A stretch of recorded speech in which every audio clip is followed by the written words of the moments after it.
لله في خلقه شؤون.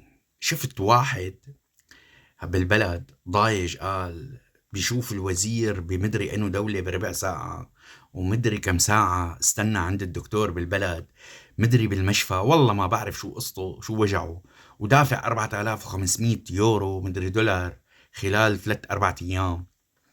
أخي شوف ابن خالتي، لا نداك على بعض أبدا. عندي رفيق تأمينه الصحي خاص بأوروبا، بيدفع سنويا هديك الحسبة على الأقل نص راتبك الشهري شهريا، وبالأخير بستنى بالصرماية عند الدكتور على الأقل ساعة، وبالمشفى كمان بينطر، بالمشفى بينطر. أنا عندي تأمين عادي، أنا زلمة موظف عادي درويش خي، وما عندي شغل بريفات. أنا يوم بطلب موعد عند دكتور اختصاص ممكن استنى شهور. فانت بتعرف وانا بعرف، فلا تقلي متفاجئ انه عم تنطر. انا يوم بروح اسعاف على المشفى بقعد بستنى بالساعات.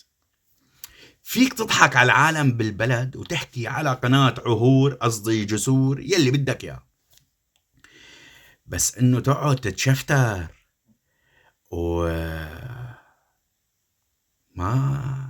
ما تخلينا نحكي.